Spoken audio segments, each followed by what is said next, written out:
찬송가 435장 찬양을 드리시고 시간을 드리겠습니다. 435장 나의 영원하신 길. 나의 영원하신 길이여 생명보다 귀하나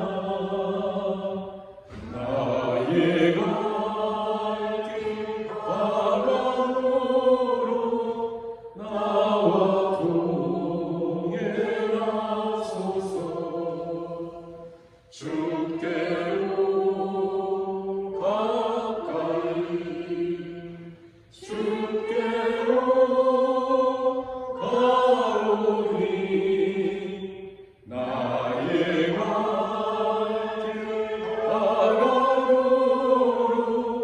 나와 동행하소서. 세상 누일 아니함과 모든 명예 버리고 험한 길을 가는도다 나와 동행하소서. 주께로 가까이 주께로 가오니 나의 갈 길 바람으로 나와 동행하소서. 모든 곳 잡지 말아며 험한 바다 건너서 전국 문을 이루도록 나와 동행하소서. 주께로 가까이 주께로 가오니 나의 갈 길 바라도록 나와 동행하소서. 주께로 가까이 주께로 가까이 주께로 가오니 나의 갈 길 바라도록 나와 동행하소서.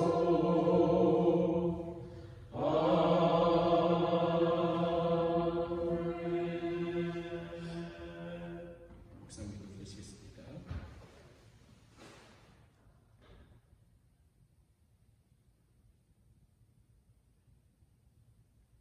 오라 우리가 여호와께 노래하며 우리의 구원의 반석을 향하여 즐거이 외치자. 우리가 감사함으로 그 앞에 나아가며 시를 지어 즐거이 그를 노래하자. 여호와는 크신 하나님이시요 모든 신들보다 크신 왕이시기 때문이로다. 찬송가 450장 내 평생 소원이요 450장.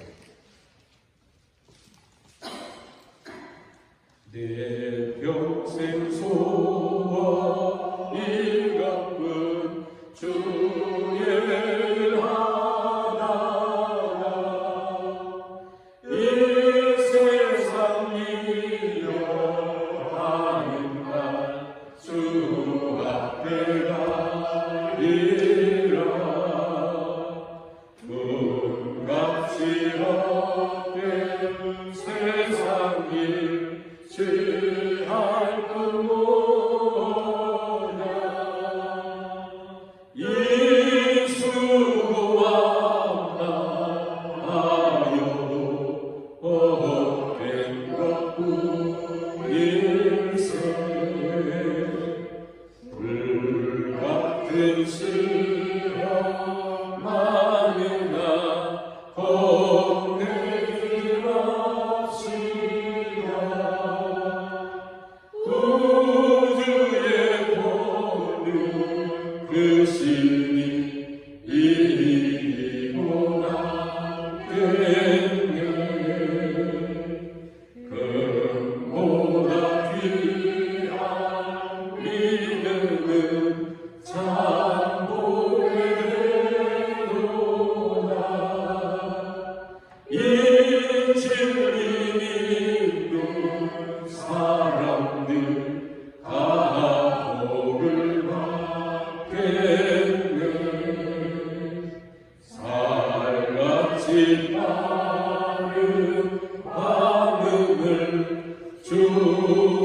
주의 친절한 하나님의 405장 주의 친절한 아뢰한 기세 우리 마음이 영원하리니 항상 기쁘고 복이 되겠네 영원하신 아뢰한 기세 주의 아뢰 크신 아뢰한 기세 주의 아뢰 영원하신 아뢰한 기세 날이 갈수록 주의 사랑이 두루 강력하게 비치고 전성하는 길 변히 가리니 영원하신 아뢰한 기세 주의 아뢰 크신 아뢰한 기세 주의 아뢰 영원하신 아뢰한 기세 주의 보좌로 나아갈 때에 기뻐 찬미 소리 외치고 겁과 두려움 없어지니 영원하신 아뢰한 기세 주의 아뢰 크신 아뢰한 기세 주의 아뢰 영원하신 아뢰한 기세. 기도 드리시겠습니다. 사랑의 하나님, 이 저녁에도 우리 하나님을 찬양하며 경배하게 하시니 감사드립니다. 하나님은 예배하는 이 심령 속에 하나님 친히 함께 해주셔서 우리 예배 하나님께 드려질 뿐 아니라 우리 예배를 통하여 주의 말씀을 들으며 그 말씀이 우리 심령 가운데 깊이 뿌리박는 말씀의 내면화가 이루어지는 시간으로 하나님께서 성령님의 감동을 통해서 우리 가운데 이루어 주시옵소서. 세상의 많은 일들과 사상과 또 소리들 앞에 우리 삶이 흔들리지 아니하고 우리 나머지 주어진 삶을 복되게 걸어가는 저희들 다 되게 하여 주시며 또 바울 사도를 통해서 2차 선교에 대한 말씀들을 배우고 또 오늘은 아데네스의 설교를 우리가 상고할 때에 하나님 말씀을 깨달을 뿐 아니라 선교의 원리와 그 은혜도 깨닫는 시간 되게 하시며 또 우리 장로님과 도지사님들 기도하며 저 동태에 있다 멕시코로 사역지를 방문하고 또 하나님의 지혜를 구하며 방문할 때 하나님께서 세임을 주시고 그것이 좋은 만남들 귀한 만남들 하나님 친역사하시는 시간 될 수 있도록 함께하여 주시고 또 그 땅에는 하나님의 위로가 전달될 수 있도록 주님 인도하여 주시옵소서. 모두 가운데 말씀하여 주신 것을 믿고 감사드리며 예수님의 이름으로 기도하옵나이다. 아멘. 하나님 말씀 사도행전 17장 16절에서 34절까지 오늘은 아데네스의 사도 바울의 사역 가운데 특히 설교에 대한 부분을 집중해서 살펴봅니다. 사도행전 17장 16절에서 34절 말씀을 같이 하시겠습니다. 바울이 아덴에서 그들을 기다리다가 후손 예상이 가득한 것을 보고 마음에 격분하여 유다에서는 유대인과 경건한 사람들과 또 곁에서는 날마다 만나는 사람들과 결론하니 어떤 에피크로스와 스토아 철학자들도 바울과 쟁론하였으며 어떤 사람은 이르되 이 말쟁이가 무슨 말을 고집하냐 하고 어떤 사람은 이르되 이방 신들을 전하는 사람인가 보다 하니 이런 바울이 예수와 부활을 전하기 때문이라. 그를 붙들어 아레오방으로 가며 말하기를 내가 말한 이 새로운 가르침이 무엇인지 우리가 알 수 있겠느냐. 내가 어떤 이 세상 것을 우리 귀에 들려주니 그것은 끝인지 알고자 하라 하니 모든 아덴 사람이나 거기서 나그네 된 외국인들이 가장 새로운 것을 알고 그 넓은 이외에는 다른 시간을 쓰지 않음이다. 바울이 아레오바로 가운데 서서 가운데 아덴 사람들아 너희를 보니 범사에 경주시 못하다. 내가 들어다니며 너희가 위하는 것들을 보다가 알지 못하는 시계라고 새긴 단도 보았으니 그런즉 너희가 알지 못하고 위하는 것을 내가 너희에게 알게 하리라. 우주와 가운데 있는 만물을 지으신 하나님께서는 천재 주제시니 손으로 지은 전에 계시지 아니하시고 또 무엇이 부족한 것처럼 사람의 손으로 섬김을 받으시는 것이 아니니 이는 만민에게 생명과 호흡과 만물을 지켜주시는 이시니라. 인류의 모든 족속을 한 혈통으로 만드사 온 땅에 생각하시고 그제 영들을 정하시며 거지의 경계를 확정하셨으니 이는 사람으로 하나님을 더듬어 찾아 발견하게 하려 하시려되 그는 우리 각 사람에게서 멀리 계시지 아니하도다. 우리가 그를 힘입어 살리며 기동하며 존재하리라. 너희 시인 중 어떤 사람들을 알같이 우리가 그의 속생이라 하니 이와 같이 하나님의 속생이 되었음즉 하나님을 금이나 은이나 돌에다 사람의 기술과 보안으로 새긴 것들과 같이 여길 것이 아니니라. 알지 못하던 시대에는 하나님이 간과 하셨거니와 이제는 어디든지 사람에게 다 명하사 그에게 하라 하셨으니 이는 정하신 사람으로 하여금 천하를 공으로 심판한 날을 작정하시고 이에 그를 죽은 자 가운데서 다시 살리신 것으로 모든 사람에게 믿을 만한 증거를 주셨습니다 하니라. 그들이 죽은 자의 보화를 듣고 어떤 사람은 저로 구하고 어떤 사람은 이 일에 대하여 내 말을 다시 듣겠다 하니 이에 바울이 그들 가운데서 떠남에 몇 사람이 그를 가까이하여 믿으니 그 중에는 아레오바고 갈리 디오누시오라 가마리라 하는 여자와 또 다른 사람들도 있었다. 아멘. 이 말씀 2차 선교죠. 아덴에서의 선교를 우리가 살펴봅니다. 16절을 보시면 바울이 아덴에서 그들을 기다립니다. 기다리는 게 누구냐면요. 신라와 디모데예요. 신라와 디모데. 그럼 왜 기다리고 있는가를 우리가 2차 선교를 조금 살펴보겠습니다. 지난 주일날 보신 것처럼 2차 선교에서 우여곡절이 많았어요. 그러한 하나님의 인도하심으로 드림팀이 형성이 됐죠. 바울과 신라 그리고 디모데가 조인하고 드로아에서 의사인 누가가 조인을 해서 배를 타고 마게도니아 성 도착해서 처음 빌립보 지역에서 사역을 했습니다. 빌립보에서 박해도 있었고 감옥에 갇혔지만 사역을 잘 했어요. 그리고 이제 어디로 가냐면 다른 지역들은 이제 패스하고 데살로니가로 가서 이제 17장에 데살로니가에 사역하고 그 다음에 베레아에 사역을 하는데요. 그 특징을 보세요.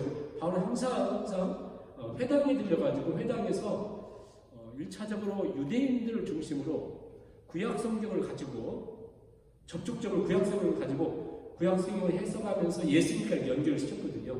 한번 3절을 보시면 17장 1절부터 보실까요? 암비볼리와 아볼리아로 다녀가 이 지역은 패스한 것 같아요. 빌립보에 나와가지고 이 지역은 패스하고 꽤 먼 길인데 패스하고 데살로니가에 갔습니다. 그리고는 유대인의 회당으로 먼저 들어갔죠. 그리고 자기 관례대로 가서 새 안식, 즉 데살로니가 지역에서는 3주밖에 안 있었어요. 3주. 새 안식일 동안 성경을 강론하고 가르치는데 딱 3절로 요약하고 있습니다. 3절 뜻을 풀어. 그러니까 사도 바울의 설교의 핵심이에요. 그리스도가 해를 받고 죽은 자 가운데서 다시 살아나야 할 것을 증언하고 이르되 내가 너희에게 전하는 이 예수가 그리스도다. 그러니까 예수님이 해를 받고 십자가에 죽으시고 부활하시고 이 예수가 바로 그리스도다. 이게 사도 바울이 항상 사역의 핵심입니다. 베드로 사도의 사역의 핵심이었고요. 사도 바울의 핵심이었습니다. 이때 이제 많은 사람들이 예수님 믿게 되었어요. 예수님의 십자가 부활을 전하자 믿게 되죠. 그런데 항상 가는 곳마다 유대인들은 굉장히 반대했어요. 헬라파, 귀부인들 이런 사람들 예수님 믿었는데 이 유대인들이 계속 힘들게 해가지고 데살로니가에서 3주밖에 못하고 도망갔어요. 쫓겨났어요. 자, 그럼 우리가 여기서 데살로니가를 생각해보면 3주 동안 사도 바울이 예수 그리스도의 해받으심과 십자가와 부활을 증거하자 예수가 그리스도다. 그 말씀을 듣고 변화된 사람들. 그런데 사도 바울이 짧게밖에 못 있었잖아요. 그리고 갔습니다. 나중에 데살로니가에는 어떤 일이 있었냐면 데살로니가 교회가 생겼어요. 교회가 생겼는데 워낙에 성경 말씀에 대한 그 뿌리가 깊지 못하다 보니까 이상한 사정들이 생겼고 특히 데살로니가 지역에는 종말론적인 문제가 심각해가지고 사람들이 내일 모레 예수님 오니까 직장을 그만두고 우리 일상을 그만두고 그냥 다 아무래도 교회 와서 있자 뭐 이런 어떤 문제들이 있었어요. 예수님 곧 오신다는 거예요. 그래서 사도 바울이 데살로니가 전서 흡서를 쓰거든요. 너희 믿음은 소문났고 사랑도 소문났는데 그 종말론에 대한 심각한 문제가 있다 해서 이제 그것을 잡아주는 거거든요. 데살로니가. 그리고는 이제 그 사람들의 사도 소요를 일으키니까 더 있지 못하고 3주 만에 베레아로 갔는데 여러분 베레아는 한 번도 이 지역에 문제가 있었던 거 없어요. 그래서 베레아 교회도 있었지만 이 교회는 문제가 없이 아주 그 분위기가 처음부터까지 좋았는데요. 그 이유가 뭐냐면 그 다음 말씀에 보시면 나오겠죠. 10절 말씀에 보면 밤에 형제들이 바울과 실라를 베레아로 보내니 유대인의 회당에 들어가니라. 그래서 또 회당에 들어갔습니다. 그래서 가서 사람들에게 복음을 주셨는데 그들은 아주 그 말씀에 그냥 준비된 사람, 굉장히 갈급함을 가지고 말씀을 주면 그 말씀이 그냥 스펀지처럼 싹싹 빨아 들어가는 거예요. 데살로니가 교회도 믿는 사람이 있었지만 베레아 지역은 아주 정말 엄청난 영적인 이 지역의 사람들 사모함이 있었어요. 그래서 그들은 굉장히 너그러운 사람이라. 그들이 너그럽고 한마디로 영어색에 보면 마음이 오픈 마인드고 너그럽고 매우 제너러스하다. 그들이 사람들 자체가 남들보다 달라서가 아니라 그 이유는 because 그 이유는 그들이 하나님 말씀을 상고하기 때문에 하나님 말씀이 진짜라는 말씀이라고 생각하며 들었기 때문에 그들이 마음이 넓고 제너러스했다 이렇게 말씀해요. 그런데 아주 분위기가 좋았는데 데살로니가에서 폭동을 일으켰던 사람들이 베레아까지 내려와가지고 괴롭힌 거예요. 그러니까 이제 사도 바울이 급히 빠져나오면서 디모데와 실라를 여기 두었어요. 누가는 어디 두었을까? 보통 학자들은 누가는 아마 저 빌립보에서 뭔가 남겨진 일이 있었지 않았을까? 이제 보통 그런데 아무튼 성경 분명히 실라와 디모데를 베레아에 남겨두고 사도 바울은 아무튼 야반 도주하셔 혼자 도망가는데요. 배 타고 아덴까지 가는 300km가 넘거든요. 그 당시 배를 타고 300km를 간다는 것은 한 3일, 최소한 3일 걸렸거든요. 그 먼 길을 혼자 가기 어려우니까 베레아에 있는 사람들이 배웅을 나왔어요.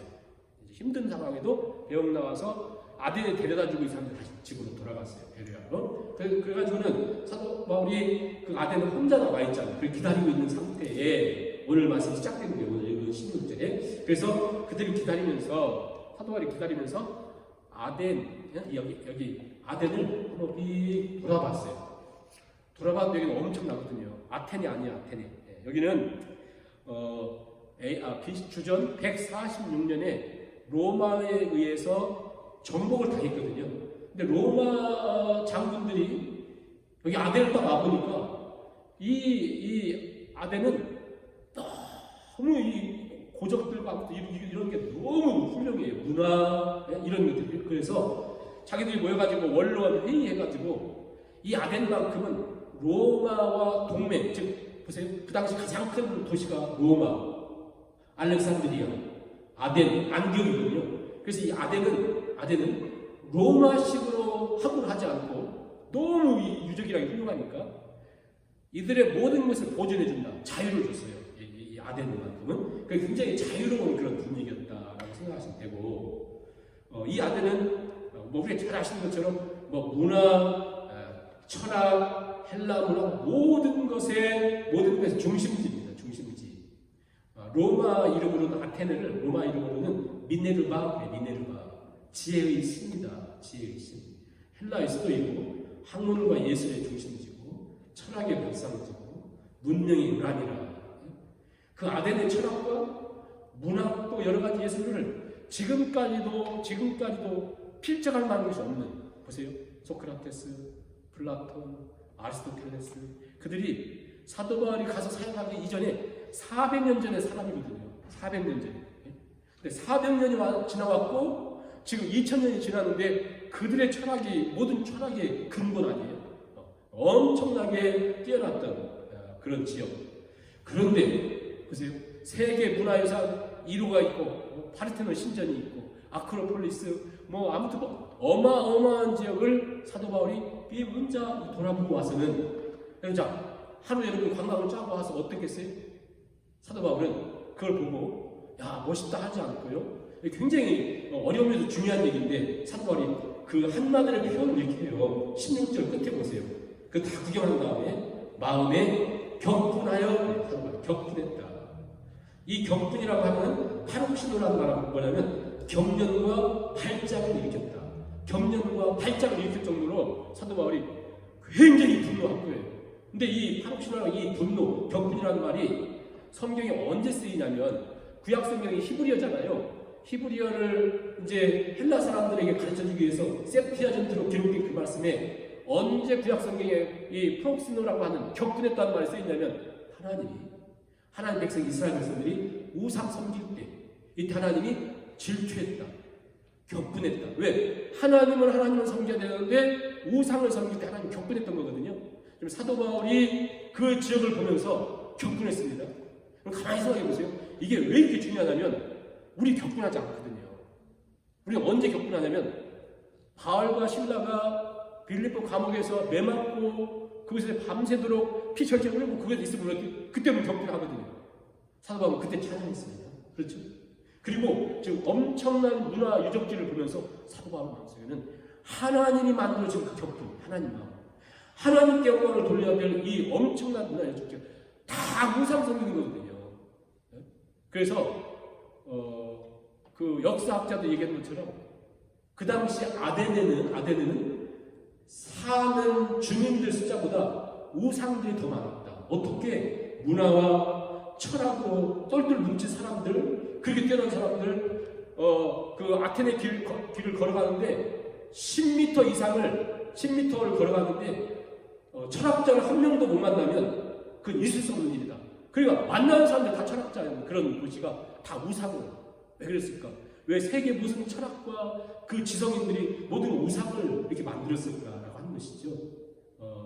결국 그렇게 똑똑하고 그 세계의 모든 그 문화를 주도하고 그렇게 위대한 문화 그 유산을 갖고 있음에도 불구하고 그들은 사람은 소유하면 소유할수록 하나님이 없으면 공허와 고독과 채워지지 않는 것 때문에 두려움을 갖는다. 두려움. 네? 그래서 그 모습을 보면서 사도 바울이 굉장히 격분했다. 이 격분이라고 하는 것은 하나님 그분이 우리 안에 정확하게 하나님으로 계시지 않으면요 우리 이런 거 보고 격분하지 않습니다. 자, 가만히 보세요. 우리가 세상의 화려함과 굉장히 막 내 친구들 화려하고 막 크게 나가고 할 때 내 안에 하나님이 없잖아요. 그러면 부러움과 눌림과 염려와 왜 이들이 이렇게 훌륭한데 나 이렇게 잠깐 염려와 두려움이 들지 않습니다. 왜? 그것은 하나님이 아직도 우리 하나님으로 자리 잡고 있지 않다는 거예요. 사도 바울 보세요. 만약 사도 바울이 이때 하나님으로 그가 이 마음을 차지 않고 그 아름다운 여정을 쫙 다니면서 난 지금까지 별의별 다 고생하면서 사는데 이 아덴도가 엄청난 게 하면 그곳에 막 이 그 웅장하고 거기 막 자기가 주눅들고 만약 했다 보세요. 사도 바울이 복음을 전할 수 있었겠어요? 안 되거든요. 그런데 하나님에 대한 너무나 분명한 확신이 있었기 때문에 그는 오히려 이렇게 똑똑한 사람들이 하나님께 영광을 돌리지 않는다고 해서 그는 격분했다. 그래가지고 격분해가지고 그 다음 줄 보세요. 17절 회당에서 보통 회당에 설교를 하는데 회당에 사람들이 잘 모이질 않아요. 회당에서는 유대인과 경건한 사람들과 장터에서는 변론을 했어요. 변론. 그래서 누가 변론했냐면 에피쿠로스와 스토아 철학자들과 변론하고 재론을 했다. 그래서 막 얘기하는데 사도 바울이요 실은 저 길리기아 다소에서 태어나가지고 헬라 문화에 머리끝까지 이 익숙한 사람이에요. 그리고 이 사람들보다 뒤지지는 않습니다.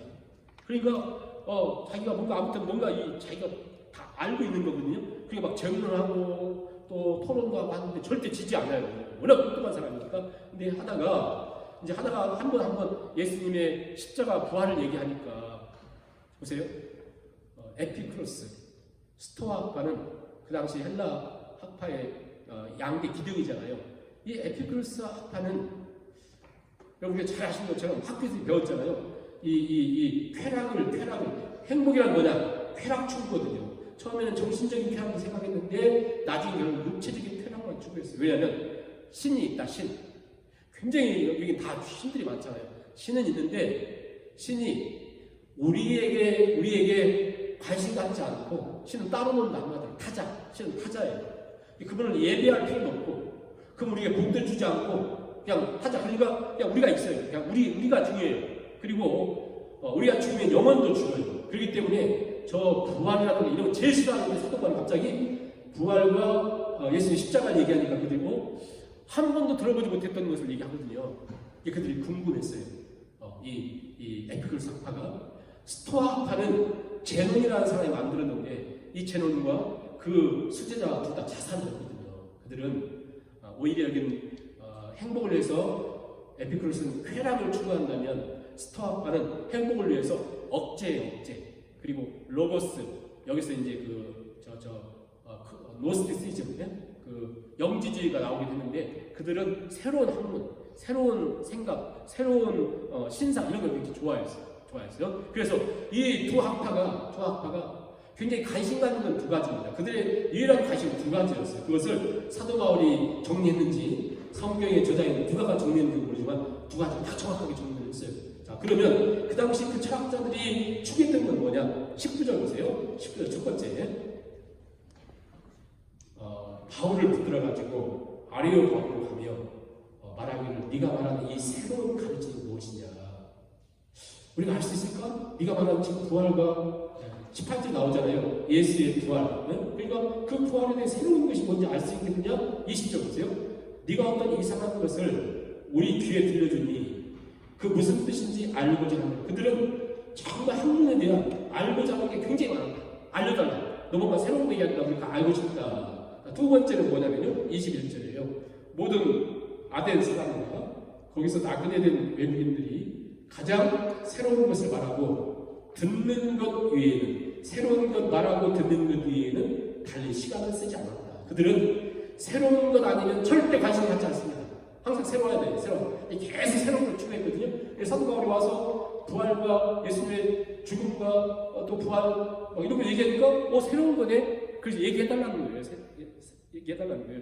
여러분 이게 보세요. 알고자 하는 것과 자꾸 새로운 걸 추구하는 것은 현대인들이 똑같거든요. 여러분 가만히 보세요. 우리 인상이 다 살펴보면 똑같습니다. 사람들이 새로운 걸 추구하는 거세요. 아무튼 신상 찾고 새로운 거 뭔가를 찾고 새로운 재미를 찾고 새로운 쾌락을 찾고 아무튼 그러잖아요. 똑같습니다. 그렇게 해가지고 아무튼 그들이 사도 바울에게 아리오마고 그 언덕에서 이렇게 좀 우리한테 가르쳐줘라. 우리한테 지금 말 좀 해줘라.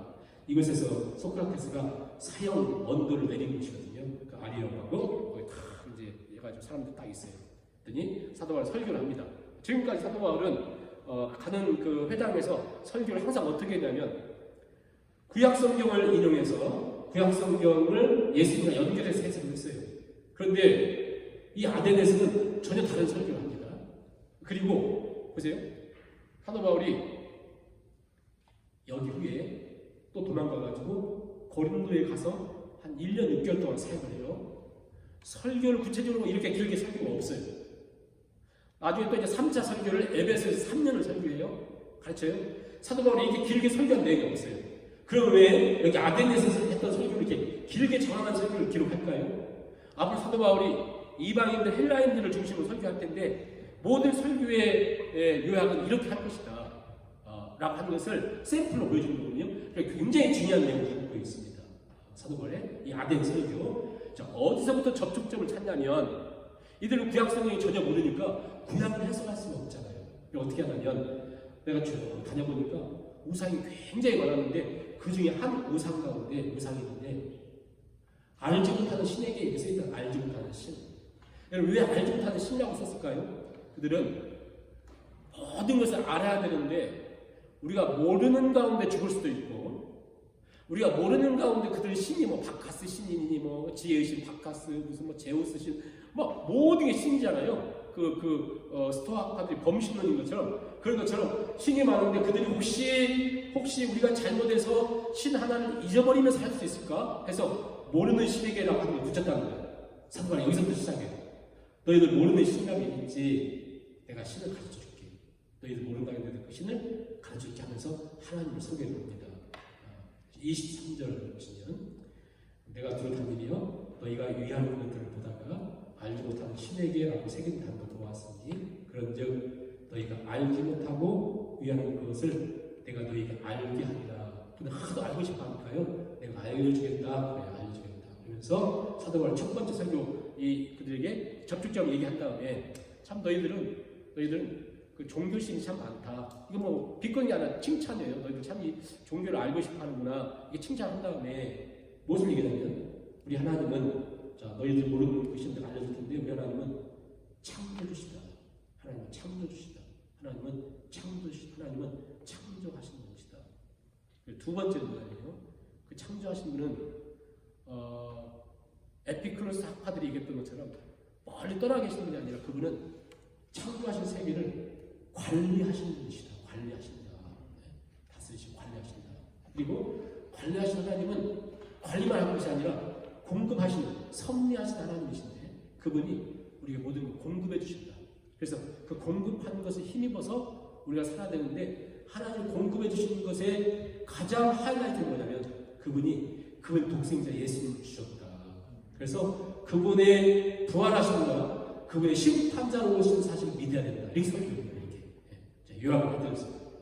자, 한번 24절 보세요. 처음 말씀이 우주와 그 가운데 있는 만물을 지으신 하나님께서는 우주와 그 가운데 있는 만물을 지으신 하나님 그분이 천지의 주제시다. 그분이 창조주시고 그분이 주제시다. 그분이 관리하신다. 창조주. 여러분 우리가 신앙생활하면서 가장 중요한 것은 하나님이 우리를 지으셨다. 하나님이 창조주시다는 사실을 이 마음 가운데 굳게 믿고 살아가는 게 1차적으로 제일 중요합니다. 하나님 창조주시다. 이것보다 귀한 게 없거든요.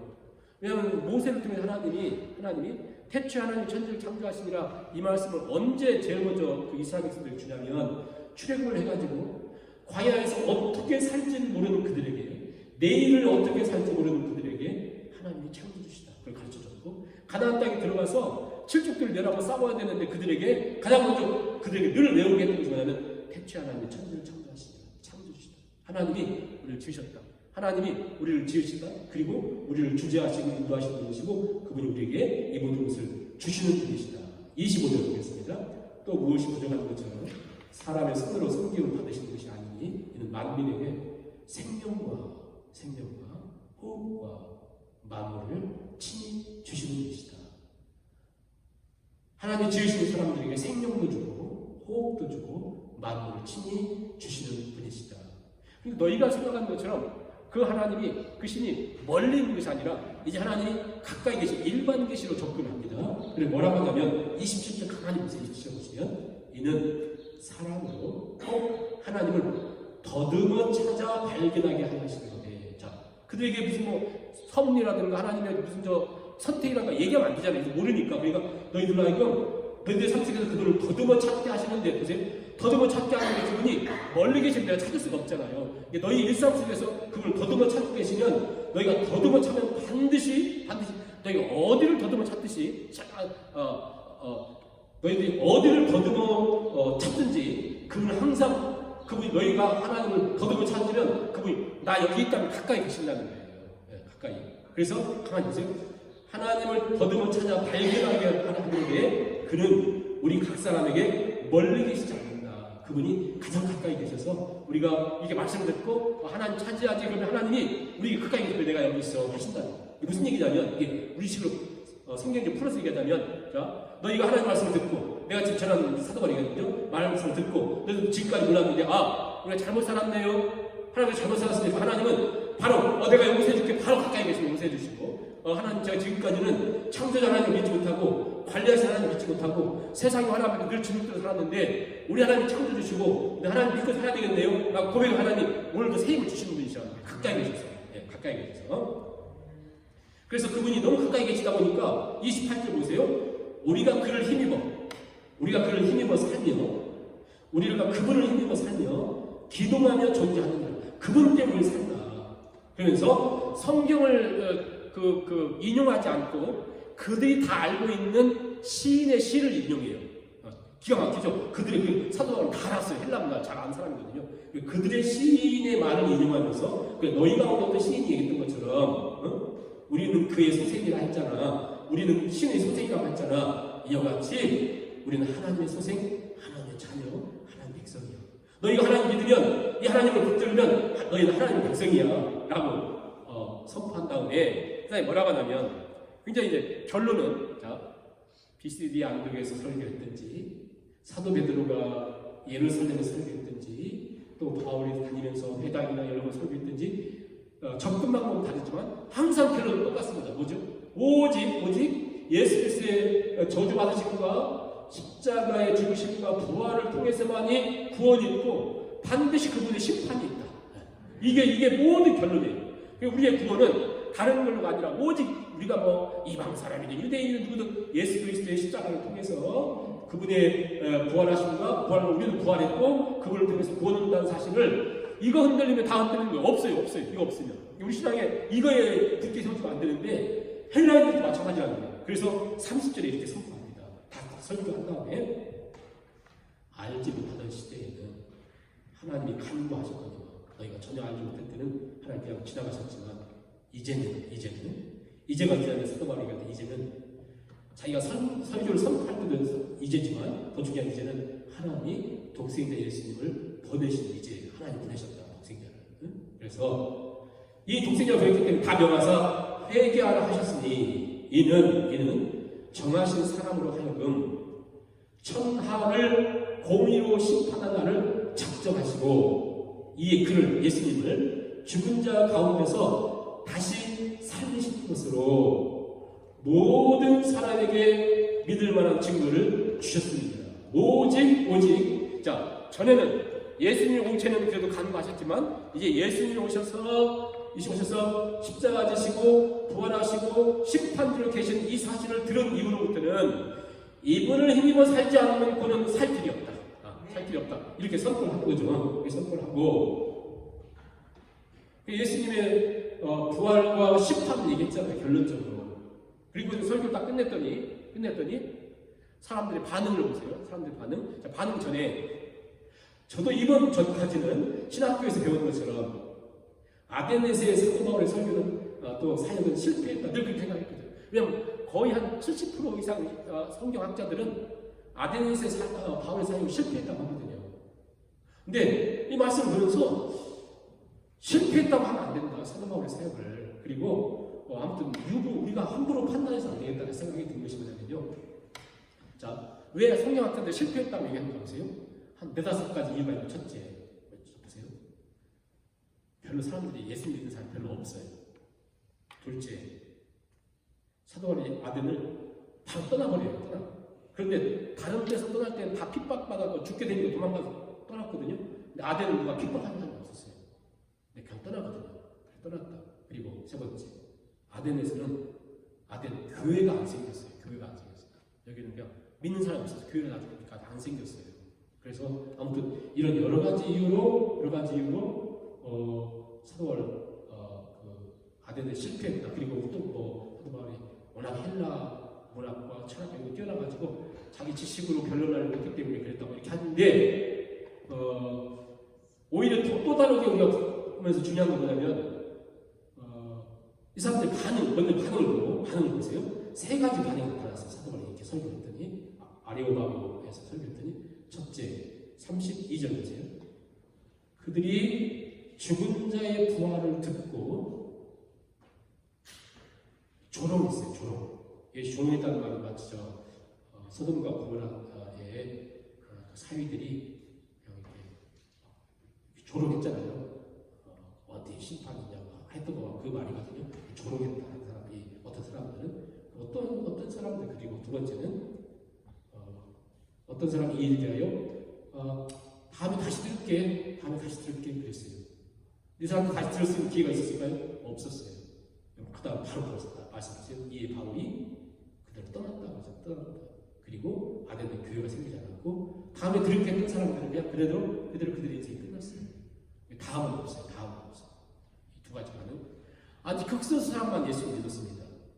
34절 보세요. 34절 같이 읽고 자, 잠깐 설명을 마치겠습니다. 몇 사람이 그를 가까이하여 믿으니 그 중에는 아리오가고 갈리 디오시오가 다말이라 하는 여자와 또 다른 사람들도 있었다. 그러니까 믿었던 사람을 크게 두 사람 얘기합니다. 디오시오 이 사람에 대한 여러 가지 이야기는 있어요. 그 역사가들이 썼던 나중에는 순교하는 데까지 이르는데요. 나중에는 어느 지역에 감독까지 하게 되고 그 당시 아리오가고 관원이라고 하는 것은 굉장히 높은 위치에 있었는데 이건 예수를 믿게 되는데 그리고 다말이라고 하는 그 당시 이 헬라 문화에서도 여자분의 이름을 이렇게 딱 쓰시다는 건 뭐냐면 이분이 굉장히 위치가 있는 사람이었다. 아무튼 두 사람의 이름을 기록하고 또 다른 소수 사람들도 이렇게 그 설교를 듣고 반응을 했다 이렇게 말씀하거든요. 우리가 이 말씀을 보면서 이렇게 생각했습니다. 사도 바울이 이제 2차 선교를 빌립보에서 이렇게 했잖아요. 빌립보에서 그리고 데살로니가로 왔습니다. 그 다음에 베레아로 왔고 그 다음에 아덴에 왔잖아요. 사도 바울의 열정은 거의 비슷하게 이렇게 사역을 했습니다. 그런데 빌립보 지역에 예수님 믿고 교회가 생기고 그 다음에 데살로니가 3주밖에 있지 않았지만 그들이 말씀을 듣고 많은 사람들을 회개하고 교회가 대장님 교회 생기고 베레아 사람들 아예 스폰지처럼 그대로 이렇게 빨려 들어가고 그 다음에 아덴 보세요. 아덴은 거의 없어요. 왜 그랬을까? 그들은 새로운 것에 대한 관심이 있었는데 소위 이 네 것을 딱 생각해보면 뭐가 생각나냐면 예수님이 그 씨 뿌리는 뒤에서 얘기하잖아요. 어떤 씨는 길가에 어떤 씨는 옥토에 그런 것처럼 베레아 같은 경우는 옥토 같아요. 네? 그냥 말씀을 그냥 똑같이 전했는데 그대로. 그런데 이 아덴 사람들은 그들은 소위 그 당시 세계 최고의 엘리트들이 모였던 곳이잖아요. 로마로 인정할 정도로 그 정도 안락한 지역. 그러니까 먹고 사는 거 아무 문제가 없어요.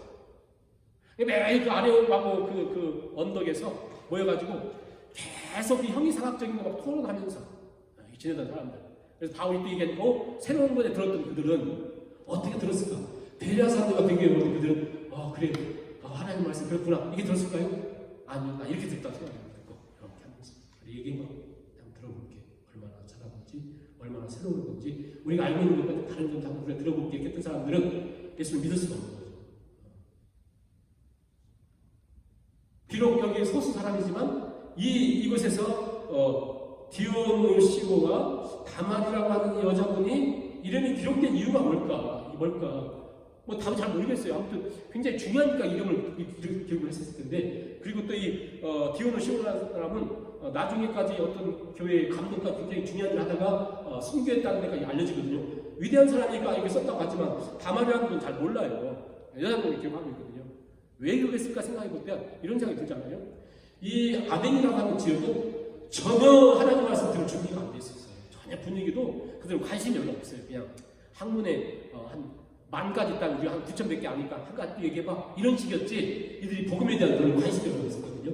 이렇게 촉박한 땅에 정말 그 어려운 땅에 이 둘이 예수님을 믿게 됐다. 예수 믿었다.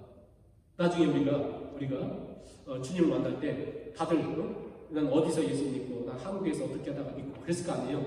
자, 이 두 사람은 우리는 저 아덴에서 모두가 철학과 모두가 우상과 모두가 보이는 것을 추구하는 그곳에서 우리는 바울 선생님이 얘기할 때 그 말씀을 들으면서 그 말씀 속에 하나님이 창조주시라는 사실과 그분이 관리하신다는 사실과 그분이 우리를 위해서 공부하시는데 그 공부 중에 독생자 예수님을 보내셔서 그분의 십자가와 저주받음으로 내가 살고 그분을 부활하시고 내가 부활하고 그 당시 부활이라는 건 전혀 없거든요.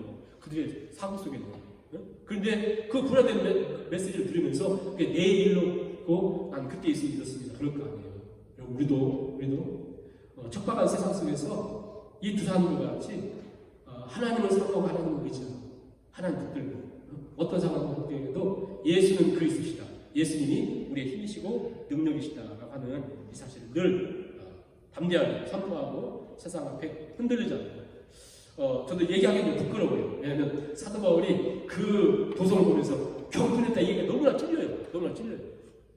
우리는 그냥 좋은 거 관광하지 거기서 제가 무슨 저 조셉성당 다니면서 막 격분하고 이러지 않거든요. 굉장히 크네 막 이렇게만 보지. 왜 그런가? 사도 바울 안에 그 뿌리 박힌 하나님 창조주라는 사실과 하나님 그분이 전부라고 하는 사실 앞에서 이게 너무 분명하니까 하나님께 영광 돌리지 않는 걸 보면 이게 견디지 못하는 거거든요. 여러분 어떻습니까? 빌립보 감옥에 매맞고 들어가면서 그곳에서 격분하겠어요. 거기서 찬양하겠어요. 또 이렇게 아름다운 아덴의 큰 화려한 걸 보면서 격분하겠어요. 우리 안에 정말 여러분이 그런 걸 격분하지 않을 수 있어요. 그러나 중요한 건 뭐냐면 이것을 내추럴하게 그냥 너무나 당연히 하면 안 돼요. 그렇지. 내가 이거 보면서 하나님께 영광을 돌려야 될 것을 돌리지 않는 것 앞에서 사도 바울은 격분은 나는 어떤 뭐랄까요? 질문이라도 해야 되죠. 질문이라도. 자신에게. 나는 이런 마음이다. 그렇지 않은 앞에서 하나님 도와주세요. 난 이럴 수밖에 없는 존재입니다. 하고 연약함을 회개하고 그렇죠? 하나님 도와주고 구하고 그런 마음이 필요한 거죠. 아덴에서의 사역 생각하면서 이 시간 같이 한 5분 정도 기도하시고 또 우리 넥식당과 우리 장로님 지사님을 같이 기도하시고요. 5분 정도 같이 기도하시고 주기도문으로 예배를 마치도록 하겠습니다. 사랑의 하나님 감사합니다. 오늘도 이 새벽에 사도바울의 2차 선언 특히 아덴에서의 사역을 우리가 생각하며 그 세계의 문화유산 제1호 또 어마어마한 철학과 문화와 가장 민주주의가 그의 뿌리고 싹 키우는 그곳에서도 우리 하나님의 역사하심을 생각하며 격분하였다. 또 아무도 관심 갖지 않는 예수 그리스도의 십자가와 부활을 증거하고 또 그 일에 우리 하나님만이 창조주시며 관리자시며 보호자시며 예수 그리스도를 통해서만 인생의 길이 있고 답이 있고 또 나가야 될 길이 있다고 선포했던 것처럼 하나님 아버지 성으로 교회 땅 모든 땅이 하나님 나라가 우리 가운데 이루어지게 하시고 우리 하나님 아버지 이 땅을 생각하면서 그들처럼 두려워하거나 안타까워하거나 하지 않고 말씀을 붙든 격분과 또 하나님의 영광 하나님께 영광 돌려야 될 우리들이 하나님께 온전히 나가지 못한 앞에서 슬퍼하고 아파하고 그런 마음을 애통하는 마음을 하게 주셔서 우리 아버지 앞에 겸손하게 나가 될 수 있도록 주여 함께 해주시기 간절히 소원합니다. 하나님 아버지 우리가 기도하며 영광을 저 땅에 그 땅 가운데 하나님께서 함께 해주셔서 주의 부활의 역사가 진리의 역사가 그 가운데 일어나게 해주시고 우리 부모와 선생님들 강건케 해주셔서 세움을 주셔서 방문할 때마다 하나님 주셔서 바울과 실라와 디모데 귀한 사역을 이뤘던 것처럼 하나님 아버지께서 만난 분이 있게 해주시고 하나님 은혜와 위로와 온전히 저를 통해서 그럴 도전받게 하시고 주의 주되심과 우리 하나님의 창조주 되심과 들어주시고 응급자 되시고 온전히 선포하고 하나님으로 우리가 굳게 새겨져서 주 앞에 영광 돌리면서 다 되게 하여 주옵소서. 아버지 하나님 우리는 정말 하나님께서 청대케 하시는 일을 하고 늘 선포하며 감사하고 주 앞에 영광 돌리면서 저희 나눌 수 있도록 주께서 은혜를 더러 주시옵소서. 아버지 하나님 기도합니다. 우리가 그 앞에 배려와 사람들처럼 하나님 아버지 너그럽고 또 주의 말씀이 하나님 말씀을 상고하고 늘 아버지 말씀을 붙들려 주 앞에 공동을 기도했습니다. 하나님 함께 주시옵소서.